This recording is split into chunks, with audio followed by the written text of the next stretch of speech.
반갑습니다.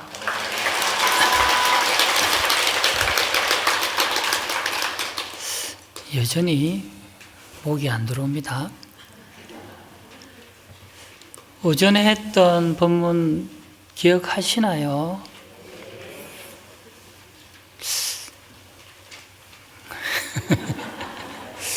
예, 오전에 했던 비로자나 품의 내용을 다시 간단하게 설명하면서 이어가겠습니다. 보현보살께서 말씀하시기를 옛날 과거 성운세계에 일체공덕산 수미성운 부처님께서 출현하시어 큰 광명을 놓아 중생을 교화하실 때 그때 전생의 비로자나 부처님이었던 대위강태자가 그 광명을 보고 과거부터 심었던 성공공덕의 힘으로 10가지 법문을 정득하게 된다. 그는 이 10가지 법문을 정득한 뒤 그 깨달음의 내용을 찬불, 부처님을 찬탄하는 개송으로 노래합니다. 이어서 일체공덕산 수미성운 부처님께서 다시 모든 중생들을 조복하기 위해서 법을 설하시는데 이 법을 들은 대위강 태자는 법의 모임이 평등하게 드러나는 지혜 광명, 일체 법치 평등 삼매지 광명을 비롯한 10가지 지혜 광명을 얻게 된다. 이로써 대위강 태자는 대위강 보살로 그 명호가 바뀌게 된다. 이어서 그는 마침내 일체공덕산 수미성운 부처님을 칭견하고 받들어 섬기며 공양한 인연으로 열의 초소에서 깨닫게 된다. 깨달음을 얻게 된다. 그러나 그는 그 자신의 깨달음에 안주하지 않고 일체 세간을 위하여 10가지 법문을 통해 중생들로 하여금 깨달음의 길에 들어서게 한다. 여기까지 오전 법문이었습니다. 경문에 들어가기에 앞서 여러분 인쇄물에 나눠 드렸는데 참고하시면 되겠습니다. 하엄경이 워낙 분량이 많고 내용도 방대하고 난해하죠. 일단 80건이라는 숫자 자체가 큰 부담으로 다가옵니다. 흔히 바닷물을 다 마셔야 그 맛을 아는가라는 말이 있죠. 하엄경은 일부만 이해해서는 그 깊은 뜻을 온전히 알기 어렵습니다. 이처럼 방대한 하엄경을 체계적 이해하도록 도와주는 틀인 인쇄물 참고하세요. 4분5주인가라는 것이 있습니다. 오늘은 조금 어렵기는 한데 이 4분5주인가에 대해서 설명 좀 하겠습니다. 이 4분5주인가는 하엄교학의 대가인 법장 스님께서 저술하신 하엄경 탐형기라는 것에 이 하엄경 전체를 이 구조에 해석하여 보살도의 전 수행 과정을 일목요연하게 드러내고 있습니다. 먼저 4분5주인과에서 4분이란 불교에서 깨달음에 이르기까지의 4단계가 있는데 보통 신해 행정이라고 합니다. 신은 불법성 삼부를 깊이 믿고 기하여 마음을 여는 단계고, 해는 부처님의 가르침을 바르게 배우고 이해하는 단계입니다. 행은 이러한 이해한 가르침을 바탕으로 실제 우리의 삶 속에서 실천하여 수행을 정진시키는 단계입니다. 정은 이러한 수행의 결과로 얻어지는 바른 깨달음을 가리킵니다. 이 4단계를 하엄경 전체 구조에 맞춰보면 제1세주묘품에서 오늘 하는 제6비로자나품까지는 신에 해당하는 극악근락생신분에 해당하고 내일부터 하는 제7열애명호품에서 제37 열애현상품, 열애출현품까지는 행에 해당합니다. 신해, 해에 해당합니다. 그리고 제38 이세간품은 수인계가 생해분이라고 해서 행에 해당하고 제39 입법계품, 제일 마지막 입법계품은 의인정입 성덕분이라고 해서 정에 해당합니다. 이렇게 말하면 좀 어렵죠. 조금만 기다려 보십시오. 그리고 4분 5주 인과에서 5주 인과란 것은 소신인가, 차별인가, 평등인가, 성행인가, 그리고 마지막 정입인과를 말하는데, 이 5인과는 보살이 수행할 때 어떻게 원인을 바탕으로 삼아 어떤 결과, 과에 이르는지를 단계적으로 보여주는 구조입니다.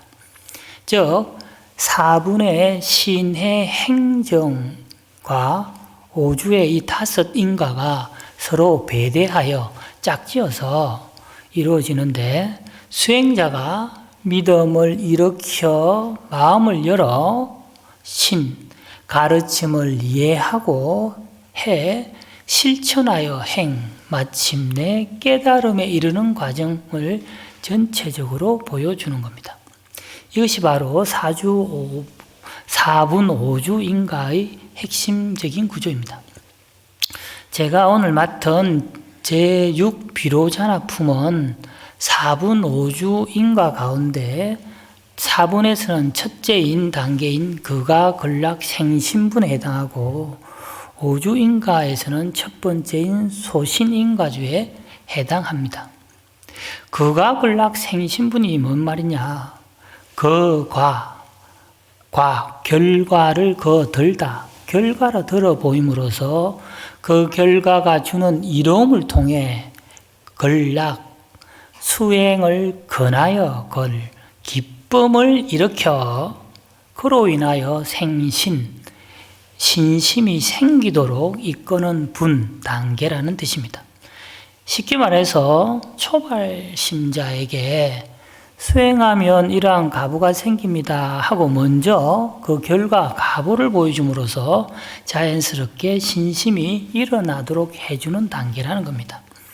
그래서 제6비로자나품은 먼저 비로자나 부처님의 과거 전생의 인행, 과거의 보살행과 성불의 과보를 보여주어 자연스럽게 신심을 일으키도록 이끄는 형식을 취합니다.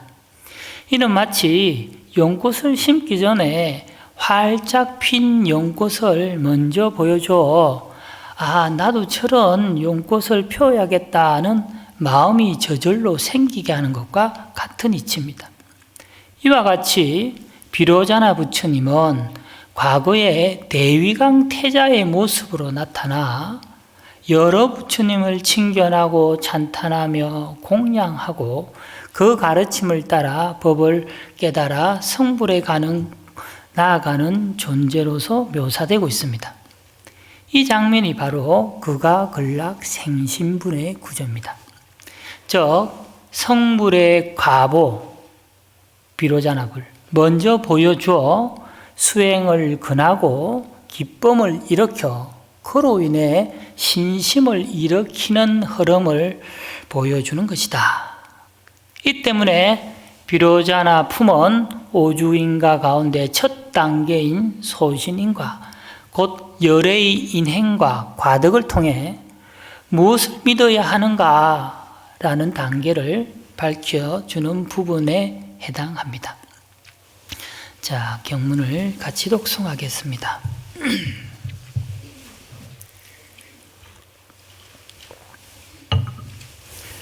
모든 불자들이 여저 일체 공덕 산수미 성웅 부처님은 수명이 50억 세이니 그 부처님이 멸도하신 후에 또 부처님이 출현하셨으니 이름이 바람일선한 장엄왕이신 역시 저 만이와 지륜 큰 숲속에서 정각을 이루시었느니 그때 대위강 동자가 그 열애께서 등정각을 이루어 신통력을 나타내심을 보고 연불삼매를 얻으니 이름이 무변의 장문이며 곧 다란이를 얻으 이름이 대지력 법연이니라 곧 대자를 얻으으니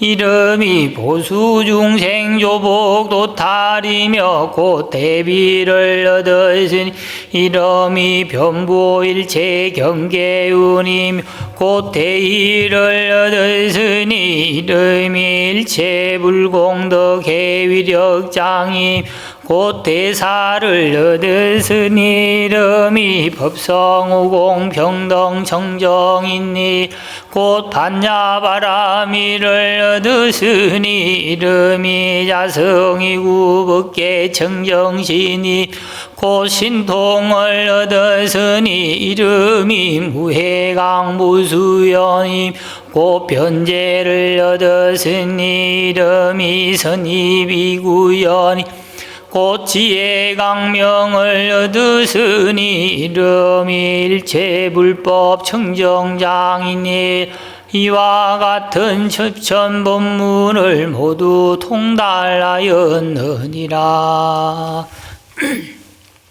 경문을 간추려 살펴보면 대위강태자는 일체공덕산 수미성원 부처님의 강명을 보고 10가지 법문을 정득하고 이를 찬탄한 뒤 부처님을 칭견하고 공양하며 그 뒤 깊은 깨달음을 성취합니다.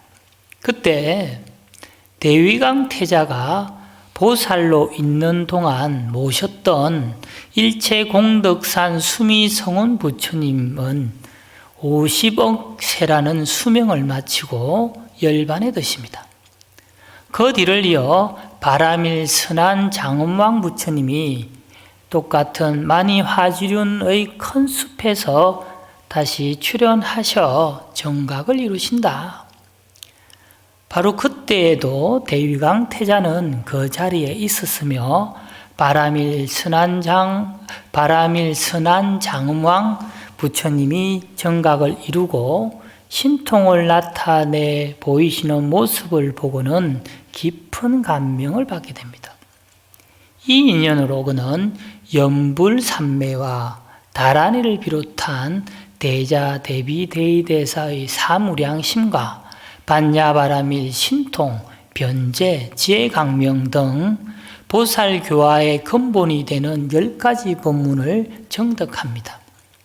이로써 그는 이 10가지를 중심으로 한 십천법문을 두루 통달하게 됩니다. 계속해서 경문을 독송하겠습니다. 그때에 대위강 태자가 그의 부모와 군속들과 한량없는 백천억 나유타 중생들에게 앞뒤로 둘러싸이 보배득계가 구름같이 허공에 둘러 덮이어 바람일선한 장엄왕 열애가 계신 곳에 함께 나아갔는 그 부처님이 법계 체성 청정 장엄 수다라를 말씀하셨는 세계바다 미진수 수다라로 큰 속을 삼았느니 저 모든 대중들이 경을 듣고 청정한 지혜를 얻었으니 이름이 일체법이 청정한 들어가는 지위를 얻었으니 이름이 때를 떠난 강명이니라. 바람일 받기를 얻었은 이름이 일체 세간의 즐거움을 나타내 보이는 장엄이니 널리고 넓히는 수행막기를 얻어선 이름이 일체 세계에 널리 들어가는 끝없는 강명의 청정한 견해이니라. 향하여 나가는 수행받기를 얻어선 이름이 때를 떠난 복덕 구름의 강명 깃발이니 따라 정덕해 들어가는 받기를 얻어선 이름이 일체법의 바다가 당대한 강명이니 점점 깊이 나아가는 행을 얻어선 이름 건지혜로 장엄하니니 간정하는 지혜 바다를 얻으신 이름이 공용이염 수행의 지극히 미묘한 견해이니 밝게 하는 큰 강명을 얻으신 이름이 열의 공덕밭 모양의 강명이 두루 비침이니 원력을 내는 청정한 지혜를 얻었으니 이름이 한량음 원력과 신혜의 창고이니라.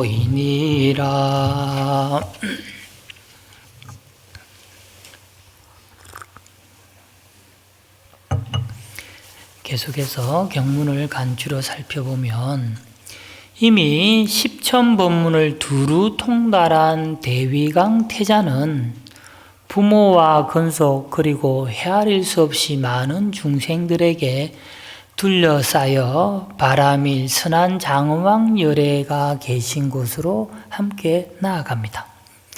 그 자리에서 바람일 선한 장엄왕 열애는 법계 채성 청정 장엄 수다라를 비롯한 미진수만큼 많은 경과 법문을 설하십니다. 이 설법을 들은 모든 대중은 각기 청정한 지혜를 정득하게 되는데 경문에서는 이를 10가지로 드러내어 설명합니다. 인셈을 참고하면 됩니다. 곧 모든 법이 청정한 경계에 들어가는 방편에서부터 지위, 바람일, 수행, 지혜, 관정, 광명, 원력에 이르기까지 점차점차 깊어지고 넓어지는 보살 수행의 이익을 차례로 얻게 됩니다. 청량소에서는 이 10가지 이익을 십지, 한의지부터 법운지까지 그리고 십바람일, 보시부터 원력, 지까지에 배대하여 말하자면 짝지어서 해석을 합니다. 즉 대위강 왕자가 한 단계씩 보살도의 깊이를 성숙시키며 공덕을 갖추어가는 과정을 이렇게 보여준다고 생각하면 되겠습니다.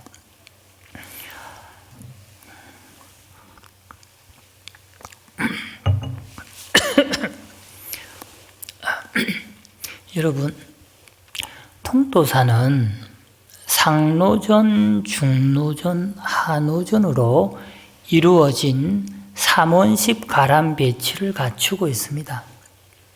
그중 제일 위에 있는 상노전은 금강계단에 모신 부처님의 진신사리를 중심으로 가람이 배치되어 있고, 중노전과 하노전은 불탑과 불상을 모신 불전을 중심으로 가람이 배치되어 있죠. 그중 중노전은 비로자나 부처님을 모신 대강명전이 그 중심에 있습니다. 대강명전은 대적광전 또는 비로전 이렇게 불려지는데 통도사 대강명전은 18세기 조선 후기의 이 건물로 보물 1827호입니다. 그리고 대강명전 내에 모신 부처님 뒤에 있는 후불탱화 삼신불도라고 하는데 이 역시 보물 1042호입니다. 여기서 삼신불도란 법신, 보신, 화신을 모신 탱화를 말합니다.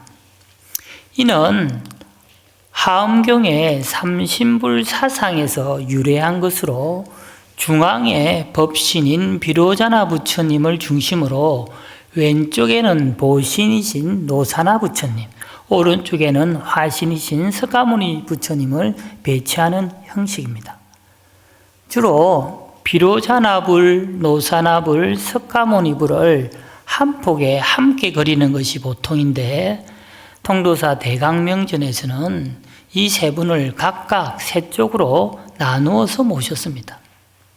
여기서 삼신, 법신, 보신, 화신에 대해서 조금 더 살펴보겠습니다. 근본불교 시대에는 역사적 석가모니 부처님 한 분을 중심으로 신앙과 수행이 이루어졌습니다.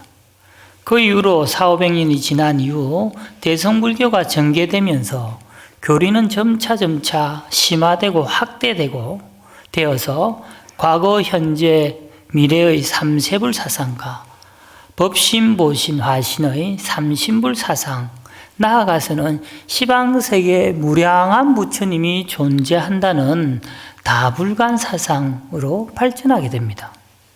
하엄경에서 말하는 삼신불 사상은 한 부처님의 깨달음이 세 가지 모습으로 원흉하게 드러난다는 가르침입니다. 먼저 법신불이란 진리 그 자체로서 형상과 차별을 넘어 법계에 항상 충만한 비로자나불을 말합니다. 보신불이란 그 진리가 수행과 공덕을 통해 장엄한 부처님의 몸으로 나타난 노사나불이에 해당합니다. 화신불은 중생의 근기와 시대에 맞춰서 역사 속에 나타나 교화하는 모습을 보이신 석가모니 부처님이 그 대표적인 예입니다.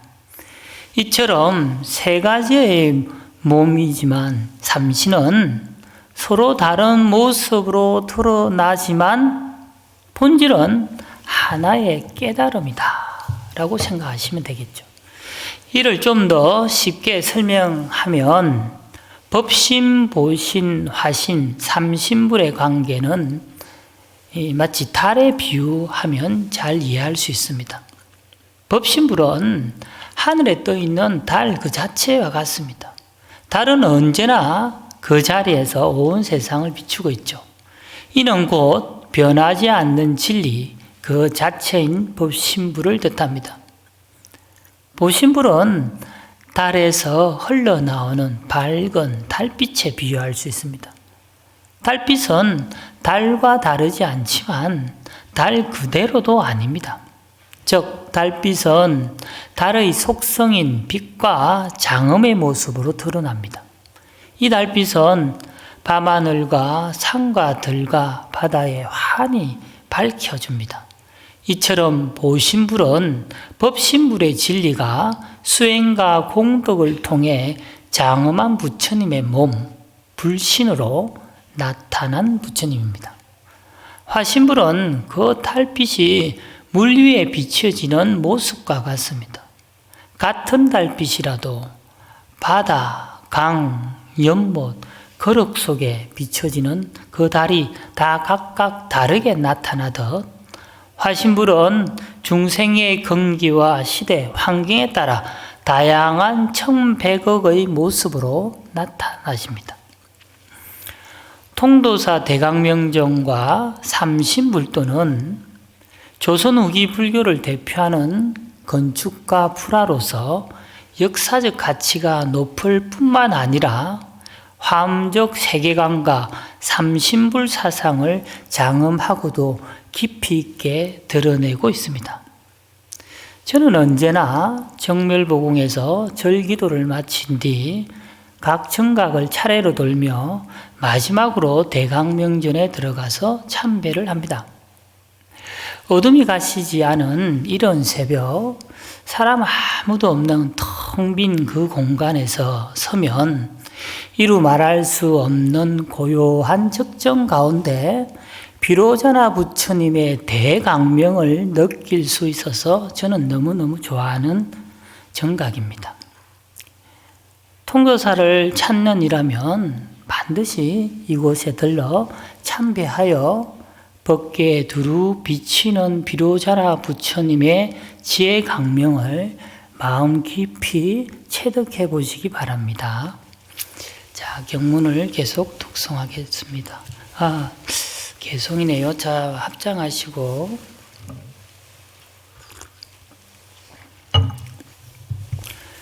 선제 공덕 지혜여 발심치양 대보리하니 여당덕불 부사의하야 보위중생 작의처로다 나무아미타불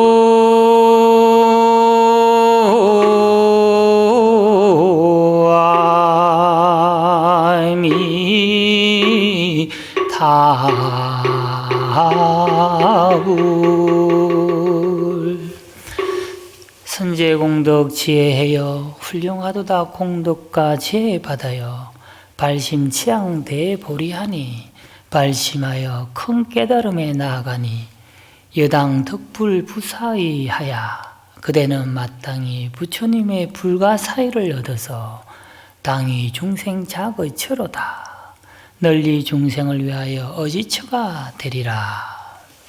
이 개송을 다시 살펴보면 바라밀 선한 장엄왕 부처님께서 대위강 보살을 찬탄하며 그가 이미 보살로서의 자격과 수행을 갖췄음을 인가하시는 개송입니다. 선제라 공덕과 지혜 받아요 발심하여 큰 깨달음에 나아간다라는 구절은 수행의 두 축인 복덕과 지혜가 원만히 구족되었음을 찬탄하는 말씀이십니다. 복덕이란 중생을 이롭게 하는 실천의 토대가 되며 지혜란 법계의 실상을 꿰뚫는 통찰이라 할 수 있습니다. 이 둘이 함께 갖추어질 때 비로소 깨달음은 완성되고 이를 우리는 부처님이라고 합니다. 그러므로 정각을 이룬 부처님을 기불양족존이라 찬탄하듯 대위강보살 또한 새의 두 날개와 같은 복덕과 지혜를 함께 갖춤으로써 마침내 헤아릴 수 없는 부처님의 신통무용을 성취하게 됩니다.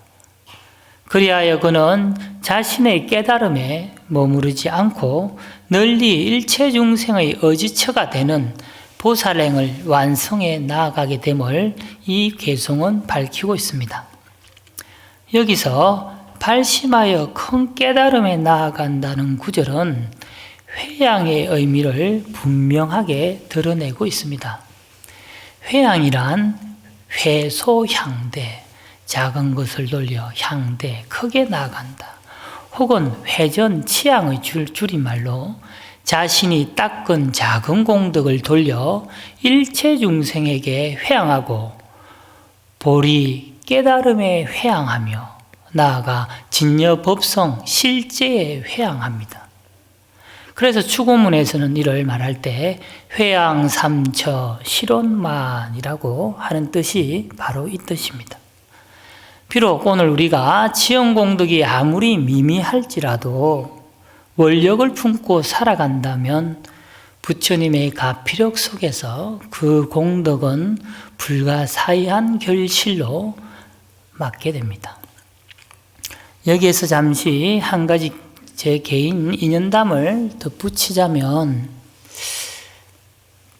지난 8월 라오스 나두앙이라는 지역에 바라밀 선원 초등학교를 건립하였습니다.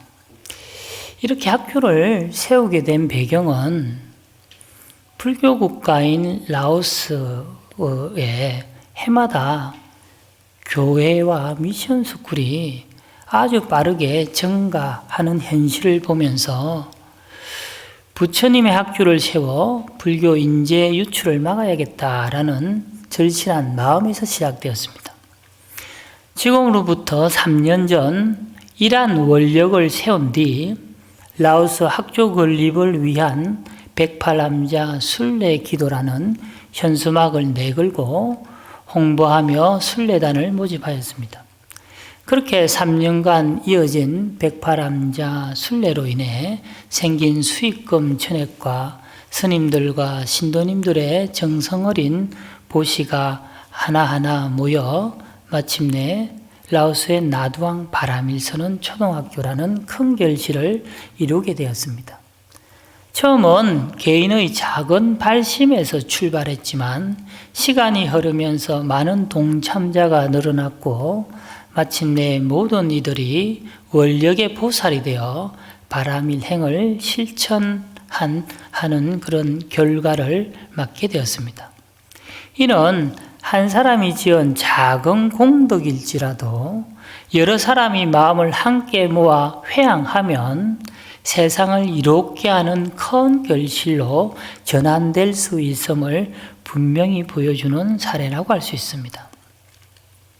회향, 하나의 작은 인연이 법계와 상응할 때 그 공덕은 일체 중생에게 무한한 깨달음의 작용으로 드러납니다.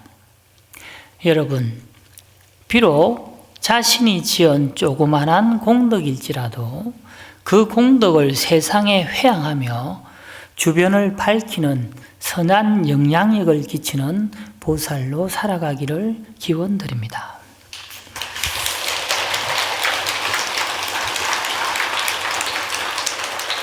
자, 계속해서 경문을 독송하겠습니다.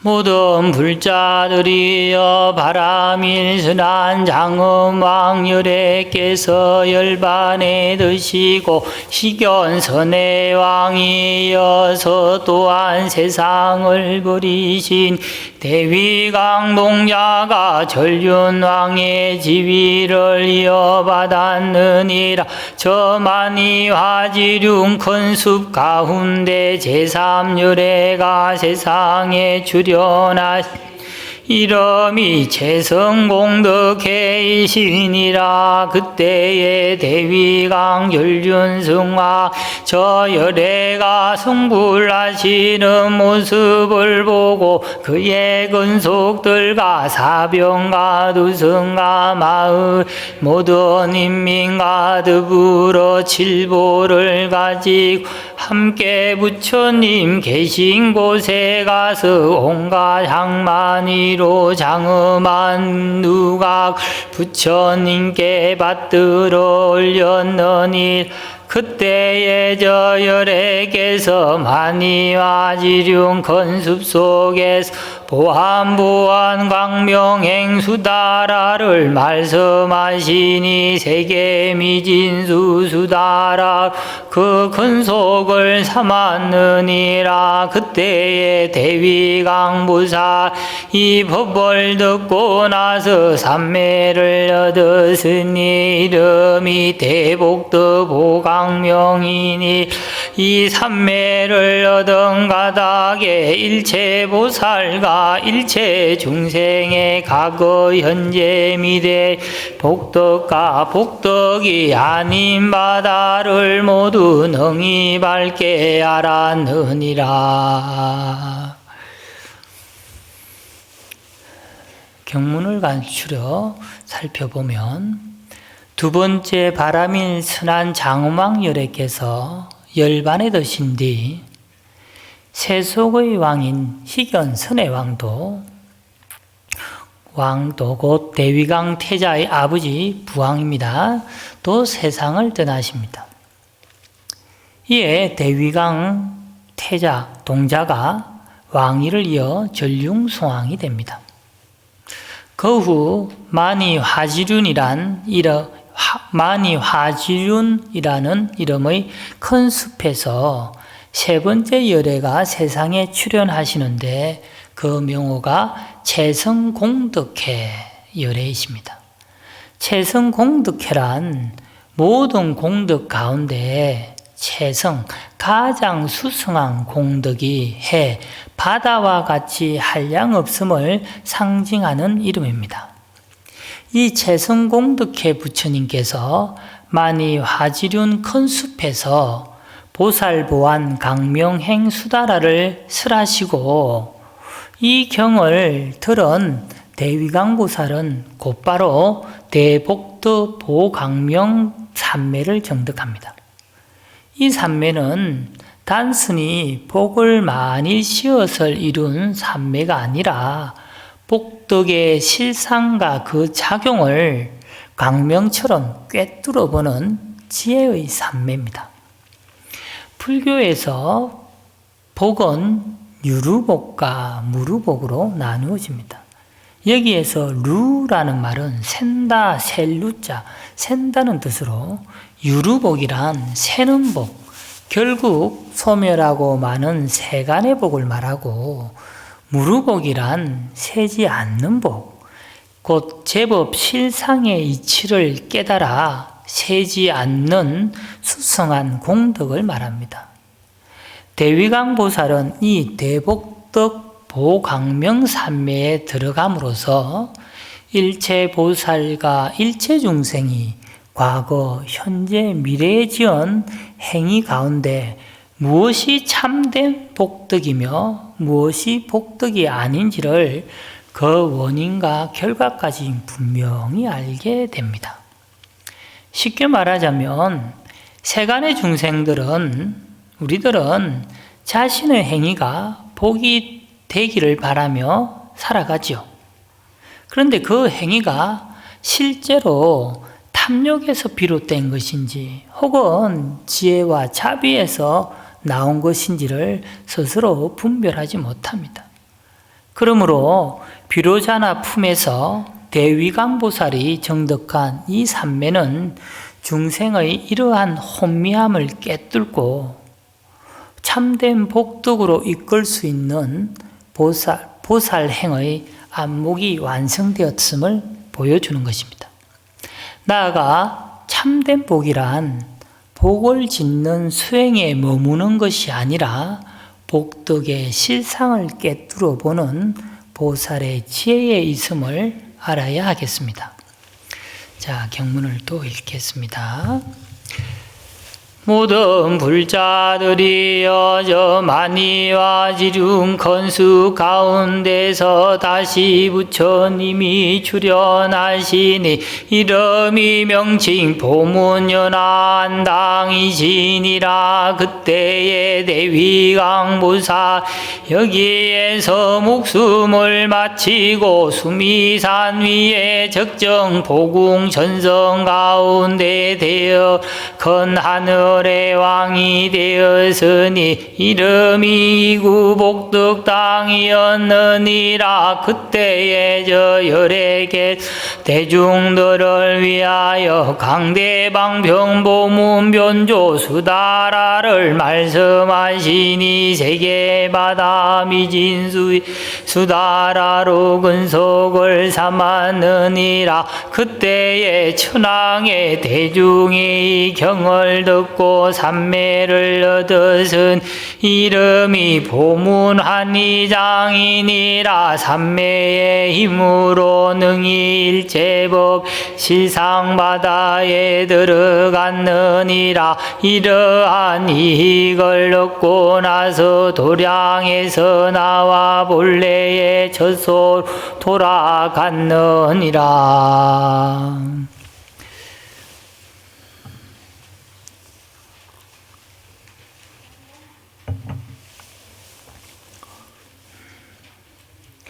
경문을 계속해서 간추려 살펴보면 세 번째 부처님께서 열반하신 뒤 다시 많이 화지룡 큰 숲 가운데서 부처님이 출현하십니다. 그 부처님의 명호가 바로 명칭보문 연화한당열애이시다. 이 부처님은 비로자나 부처님의 전신인 대위강보살에게서 마지막 서성에 해당합니다. 이때 대위강보살 또한 이 생을 마치고 수미산 위 적정보군 천상 하늘나라에 태어나 이구복덕당이라는 이름의 대천왕이 됩니다.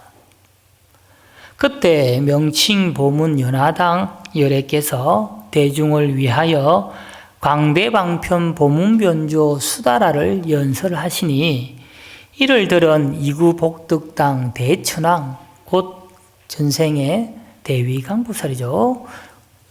그리고 대중들은 보문환희장 삼매를 얻게 됩니다.